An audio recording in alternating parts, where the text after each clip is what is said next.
धन्यवाद करना चाहता हूं। एक ग्राउंड छोटा हो गया है, बहुत सारे साथी आए हैं, उन सबका स्वागत है। जिनकी तकरीर सुनने के लिए पूरा देश बेताब रहता है, ऐसे शायर इमरान प्रतापगढ़ी जी को मैं विनती करूंगा कि आप सबके सामने आए और अपनी तकरीर रखें।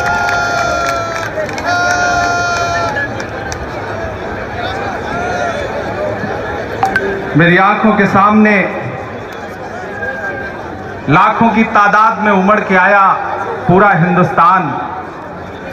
झील में पानी बरसता है हमारे देश में, झील में पानी बरसता है हमारे देश में।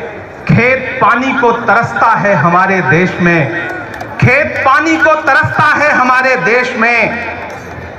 जिंदगी का हाल खस्ता है हमारे देश में, दूध महंगा खून सस्ता है हमारे देश में। राजस्थान की इस पवित्र सरजमीन पर, वीरों की सरजमीन पर ये जो लोग उमड़ के आए हैं मेरी आंखों के सामने, जहां तक नजर जा रही है वहां तक सिर्फ अवाम ही अवाम है। ग्राउंड छोटा पड़ गया है, लेकिन मैं आपसे एक बात कहना चाहता हूं कि राहुल जी थोड़ी देर में पहुंचने वाले हैं और वो आप पर नजर रखे हुए हैं कि आपके अंदर जोश कितना है, आपके अंदर जज्बा कितना है, जिंदादिली कितनी है। तो मैं चाहता हूं कि दिल्ली वाले भी आप पर नजर रख रहे हैं, तो यहां बैठा हुआ एक एक शख्स आज उसी जोश के साथ रहे जिस जोश के लिए कांग्रेस का कार्यकर्ता पहचाना जाता है। हम आतिशे सोजा में भी हक बात कहेंगे, कुंदन की तरह दहर में ताबिंदा रहेंगे। तारीफ बताती है कि हर दौरे सितम में हम जिंदा थे, हम जिंदा हैं, हम जिंदा रहेंगे। कांग्रेस के सिपाहियों, आज आप यहां बैठे हैं और एक बहुत पवित्र कार्य करने के लिए बैठे हैं। आपने महंगाई के खिलाफ एक अभियान शुरू किया है, महंगाई हटाओ महारैली शुरू की है। तो आज ये जान लीजिए कि अभी जब उपचुनाव गुजरे और हिमाचल प्रदेश से लेकर के राजस्थान तक आपने भारतीय जनता पार्टी को घुटनों पे ला दिया, तो अगले ही दिन परिणाम आने के अगले ही दिन पेट्रोल और डीजल 10 रुपए और 5 रुपए सस्ता हो गया। अगर आप चाहते हैं कि भारतीय जनता पार्टी लगातार महंगाई पर काबू रखे तो लगातार भाजपा को हराते रहिए। और अगर चाहते हैं कि 2014 की तरह आपको इस देश में पेट्रोल 60 रुपए लीटर, डीजल जो है वो 55 रुपए लीटर मिले, तो दिल्ली वाले हुक्मरान को गद्दी से हटाना पड़ेगा। अगर नहीं हटाएंगे तो उन्होंने छोड़ रखा है लोगों को, आम आवाम को परेशान करने के लिए। उधर मोटा भाई छोड़े गए हैं, आगे निर्मला ताई छोड़ी गई हैं, फिर विपक्ष को परेशान करने के लिए सीबीआई तो है ही, आगे जो कुछ थोड़ा बहुत बचेगा उसके लिए महंगाई छोड़ दी गई है। देखिए आज आपने शुरुआत की और वीरों की धरती से शुरुआत की। आप देखना आने वाले दिनों में ये आग पूरे देश तक जाएगी। महंगाई के खिलाफ आवाम जो बिगुल आज यहां से फूंकेगी उसका संदेशा पूरे देश तक जाएगा। मेरी आंखों के सामने राहुल जी के बड़े बड़े कटआउट हैं, आदरणीय सोनिया जी के कटआउट हैं, प्रियंका जी का कटआउट है। आपको याद होगा जब किसान, इस देश का किसान इस तानाशाह सरकार से ये कह रहा था कि कृषि कानून वापस ले लीजिए, ये नहीं मान रहे थे। राहुल जी एक दिन पंजाब से ट्रैक्टर पर बैठे और ट्रैक्टर से चल करके हरियाणा से लेकर के दिल्ली तक आते हुए उन्होंने सरकार से कहा कि कांग्रेस किसानों के साथ खड़ी है। ये सरकार जब फिर नहीं मान रही थी तो एक दिन राहुल जी अपने घर से निकले और पार्लियामेंट तक ट्रैक्टर चला करके उन्होंने कहा कि किसानों की बात आपको माननी पड़ेगी। राहुल जी ने यह बताया कि ट्रैक्टरों से सिर्फ खेत नहीं जोते जाते हैं, तानाशाही वाली सरकारों के गुरूर भी जोते जाते हैं। और आपने देखा कि मजबूर होकर के नरेंद्र मोदी जी को एक दिन टीवी पर नमूदार होना पड़ा और यह कहना पड़ा कि हम कृषि कानून वापस लेते हैं। आपने उस दिन उनका थका हारा चेहरा देखा था, लगभग उन्होंने आंखों में आंसू ला लिया था।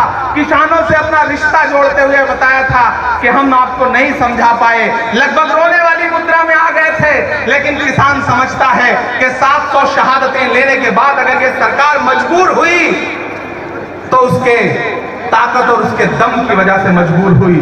नरेंद्र मोदी जी पार्लियामेंट में खड़े होकर के जब ये कहते हैं अरे कांग्रेस ने क्या किया, कांग्रेस ने क्या किया इस देश को 70 साल में, तो कभी कभी मुझे लगता है कि मैं कहूं उनसे कि आप पिछले 7 सालों में जो कुछ भी बेचने की कोशिश कर रहे हैं वो सब कुछ कांग्रेस ने ही तो दिया है। एक दिन पार्लियामेंट में जब नरेंद्र मोदी जी कह रहे थे आखिर कांग्रेस ने क्या दिया, बताओ कांग्रेस ने क्या दिया, तो उस तरफ राहुल जी बैठे थे, उन्होंने पलट करके पीछे अपने सांसदों से कहा कि मत बताना, जो बताओगे ये उसे भी बेच देंगे, क्योंकि इनका काम सिर्फ और सिर्फ बेचने का है। कांग्रेस के सिपाहियों, आज आपने एक बिगुल फूंका है, मैं फिर से कह रहा हूं, ये राजस्थान है। इस राजस्थान की मिट्टी में, इस राजस्थान की सादगी से बड़ी बड़ी नुमाइश आती है, इस राजस्थान की रेत के सहरा से बड़ी बड़ी बारिश आती है, और दिल्ली की सरकार जब यहाँ साजिश करती है तो उसकी साजिश भी हारती है। ये राजस्थान ने बीते दिनों में दिखाया है। मैं यहाँ खड़ा होकर के, आप धूप में बैठे हैं, मैं आपके धूप में बैठने को सलाम करता हूं। हम यहाँ मंच पर बैठे हैं, आप नीचे बैठे हैं, इसका यह मतलब नहीं कि हम महत्वपूर्ण हैं। आप कांग्रेस के कार्यकर्ता ज्यादा महत्वपूर्ण हैं। आप ऐसे लोग हैं जिन्होंने पिछले 20 साल से 25 साल से कांग्रेस का झंडा अपने कंधों पर उठाया है और कांग्रेस के इस झंडे को झुकने नहीं दिया है। इस झंडे से आपका रिश्ता सिर्फ राजनीतिक रिश्ता नहीं है, आपका रिश्ता जो है वो जज्बात का रिश्ता है, सांसों का रिश्ता है। ये जो लहराता हुआ कांग्रेस का झंडा है, दिल्ली की गद्दी इसका इंतजार कर रही है। हम 2024 में दिल्ली छीन करके ये बताएंगे कि अगर आवाम के खिलाफ कोई सरकार जाएगी तो उसे रहने नहीं दिया जाएगा। यहाँ माएं बैठी हैं, मैं अंत में बस आपसे एक बात कहता हूँ, मेरी माओ बहनों, जब अंत में इतना कहते हुए कह रहा हूँ कि जब आप रसोई में गैस जलाती हैं तो ऐसा लगता है गैस के बर्नर के साथ आपकी आत्मा को भी ठेस पहुंच रही है। जब आप कढ़ाई तेल में सब्जी बनाने के लिए रसोई का तेल डालती हैं कढ़ाई में, तो मैं जानता हूं कि उसके साथ आपके आंसू भी गिरते हैं, क्योंकि वो बहुत महंगा हो चुका है। इस देश की सरकार को इतना लिहाज नहीं कि कॉमर्शियल गैस का सिलेंडर एक दिन में 266 रुपए महंगा कर दिया जाता है और आवाम का जरा भी ख्याल नहीं किया जाता है। मैं आपसे ये कह रहा हूं कि राहुल जी ने जो बुगल फूंका है वो इस देश को एक नई दिशा देगा। महंगाई के खिलाफ ये अभियान और बढ़ेगा। और दिल्ली में जो हमारी रैली रोकी गई, राजस्थान ने ये करके बताया कि दिल्ली के हुक्मरान, तुम किसने भी कोशिश करो, राजस्थान तुम्हारे सामने सीना खोल के खड़ा रहेगा और डरेगा नहीं। मैं आपका बहुत बहुत धन्यवाद करते हुए कह रहा हूं कि मोहब्बत की, सियासत की, बगावत की, नफासत की मैं एक जिंदा गवाही हूं। मैं राहुल का सिपाही हूं। बहुत शुक्रिया, बहुत धन्यवाद। गुजरात प्रदेश कांग्रेस समिति के अध्यक्ष की जिनको नई जिम्मेवारी